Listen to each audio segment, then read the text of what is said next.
love each other. We must love each other. We must support each other. We must support each other. We have nothing to lose but our chains. We have nothing to lose but our chains.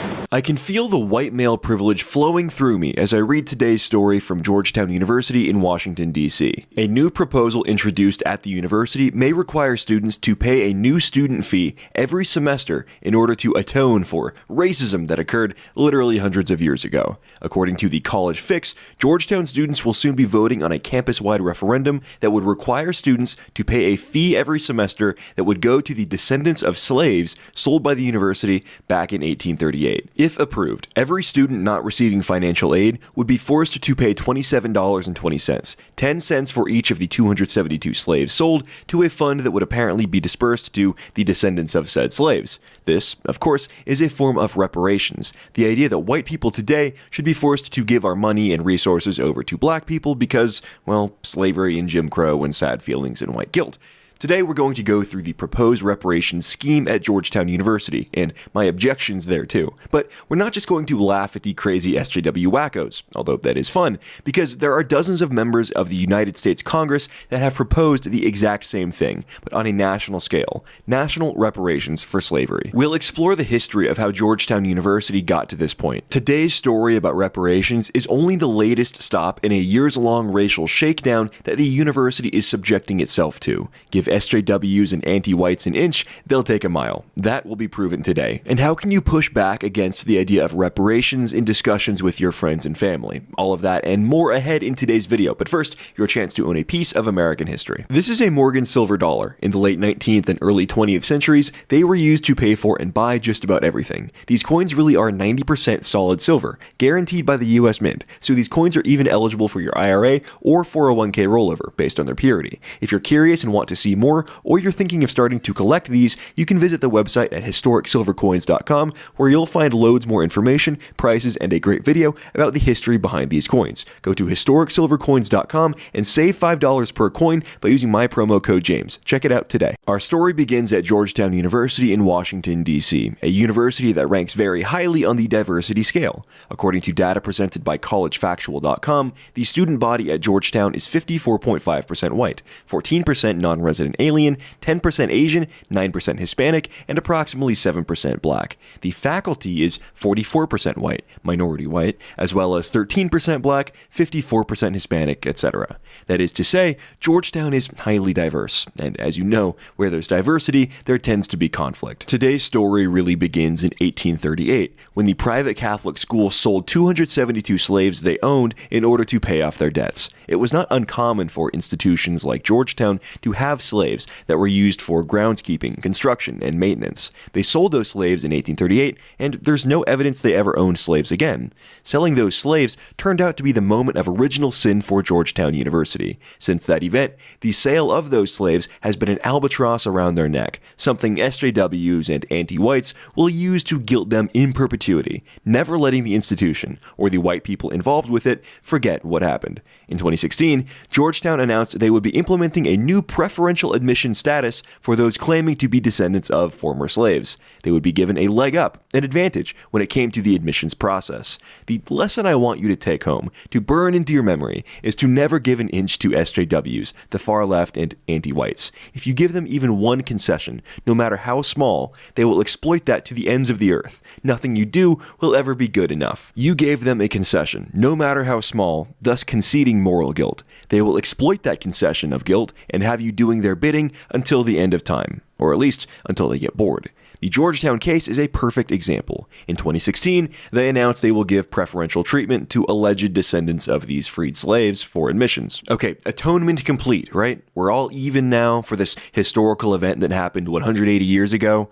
No, of course not. Preferential admissions was just the foot in the door. Of course, the preferential admission system is itself unfair discrimination against other applicants. You may have had the higher GPA, better credentials, and higher SAT scores than someone else, but because they claim to be a descendant of one of these slaves, they get into the school instead of you. The clown show was just beginning. Later in 2016, they held a massive reconciliation where people who had nothing to do with slavery apologized for it to people who were never slaves. More than that, though, this was an exercise in reinforcing white guilt.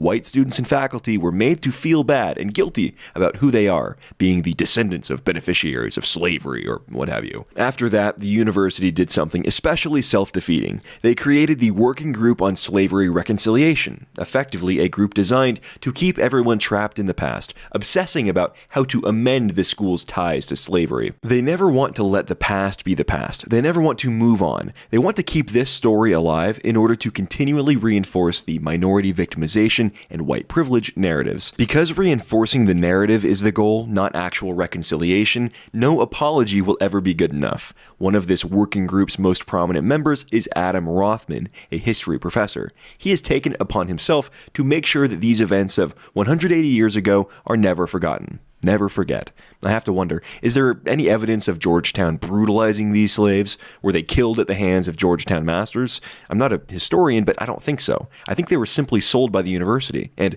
as grotesque as that is to us now, that would have been fairly standard procedure for the time. After creating the White Guilt Working Group, headed by Mr. Adam Rothman, the university president then held a press conference. At said conference, descendants of these slaves then told the school they need to seek their input as the university moves forward on how to rectify its past. Look, yes, this was a bad thing that happened to their descendants, their great-great-grandfathers, or what have you. But Georgetown University didn't enslave them. The slaves that were sold back in 1838 were taken into slavery somewhere else. If you want anyone to pay reparations for forcing people into captivity, you should look at the slave traders, the people who owned the slave ships that put them in captivity and brought them to the U.S. in the first place. If these people were already enslaved, I guess I don't see why Georgetown University should bear this special guilt for having sold them to another slaveholder. Ultimately, you have to come to terms with the fact that this will not make sense using facts and logic and reason and evidence. In for a penny, in for a pound. In the next stage of the story, we see how it evolves into an explicit financial and racial shakedown. The final development in 2016 was the renaming of two buildings that had been named after the university president back in 1838. These men's other accomplishments, other legacies, eviscerated forever, erased because they had conducted what would have been, at the time, a standard business transaction. The buildings were renamed, of course, after Africans. The school also created the Institute of Slavery and Its Legacy, which I'm sure is staffed to the gills with PhDs and doctorates that wrote really important, worthwhile academic dissertations. There's a whole website, slavery.georgetown.edu, where they lay out a pretty good timeline of how the school's white guilt apology tour has operated thus far. Which brings us now to the current year, 2019. If you thought the shakedown was over, you were wrong. From thecollegefix.com, quote, Georgetown students may pay reparations for slavery with new student fee. We recognize the great privileges we have been given and wish to at least partially repay our debts. Georgetown University students will soon vote on whether they want to tax themselves to benefit the descendants of slaves sold by the university in the 1830s. Its student government recently authorized a campus-wide student referendum on whether to establish a fund for the families of 272 men, women, and children sold by Georgetown in 1838. If approved, the semesterly fee would begin to be collected in the fall of 2020 and start at $27.20 per student in honor of the 272 people sold by Georgetown, states the student government resolution approving the referendum, a copy of which was obtained Wednesday by the College Fix. The proceeds of the GU 272 reconciliation contributions will be allocated for charitable purposes, directly benefiting the descendants of the GU 272 and other persons once enslaved by the Maryland Jesuits, with special consideration given to causes and proposals directly benefiting those descendants still residing in proud and underprivileged communities, the resolution stated. The white guilt levels have reached critical mass. Not only are students paying tuition to a university that is actively finding ways to screw them over, make them feel guilty for who they are, and constantly remind them of bad things white people did nearly 200 years ago, now they're given the opportunity to tax themselves in order to facilitate restorative justice. What a bargain. According to the school's newspaper, students receiving financial aid will not have to pay the fee. Given the evident racial dynamics of who does and who doesn't receive financial aid, it's obvious that this fee is going to disproportionately affect white and Asian students. That's what this really is. It's a privilege tax designed to constantly remind you that you were born guilty. And white liberals will support this. Why wouldn't they? It's the peak of virtue signaling. It's a relatively small amount of money, especially if you're already paying Georgetown tuition, and you get to feel good about paying your way, doing anti-racist work, atoning for historical sins, yada yada yada. Will it pass? Well, given the state of college campuses today, especially private liberal ones like Georgetown, I don't doubt it. Now, you may think this is crazy. The inmates have taken control of the asylum and are institutionally codifying every one of their race grievance fever dreams. You are not entirely wrong, although if you're concerned about this, there is something potentially much more impactful brewing at the national level. House Resolution 40 from the 115th U.S. Congress, sponsored by Representative John Conyers of Michigan and co-sponsored by 35 other legislators. This piece of legislation is titled the Commission to Study and Develop Reparation Proposals for African Americans Act. Here are some of the findings and solutions as proposed in this House resolution. The legislation would establish a commission to consider a, quote, national apology and proposal for reparations for the institution of slavery. The commission would create white guilt propaganda to remind you how evil America was and is, and offer a formal apology on behalf of the American people, you and me, to the descendants of African slaves. And this part is excellent. 6 out of the commission's 13 members would be appointed by groups that advocate for reparatory justice, groups like the NAACP and SPLC.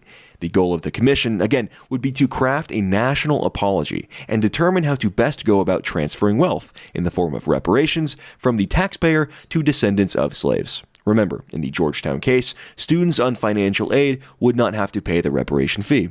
On a national scale, think about who the net taxpayers are.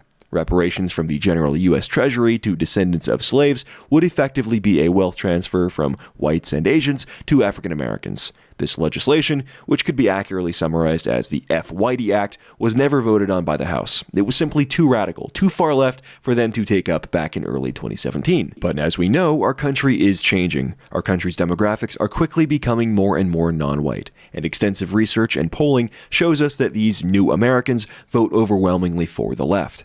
Legislation like this is going to be tame compared to what an increasingly diverse Congress will come up with. So, how do you fight back against the idea of reparations when it comes up in conversation? It's actually pretty simple. We've already given up more than our fair share in reparations, through university admissions that favor black students over whites, affirmative action hiring that pushes whites to the back of the line, and an extremely generous social safety net that disproportionately benefits African Americans. The racial wealth transfer is already in the billions, if not trillions of dollars in totality. Additionally, members of every other race enjoy the privilege of being able to make a career for themselves in media or academia based solely on their disdain for whites. On college campuses, African Americans have entire departments focused on their own studies, for their own people. African American students can study critical race relations or restorative justice and have degrees and programs created for them that give them new and innovative opportunities to espouse victimhood and anti-white hatred and get degrees and money for doing so. Take a look, for example, at Georgetown University. White guilt has already been institutionalized. White historical figures have been erased from buildings and statues. And now people have the gall to demand that white people give up our money too? Not gonna work. I refuse to feel guilt for things that happened in the past. And unless you adopt that same mindset, people are always going to be trying to get something, or some money, from you.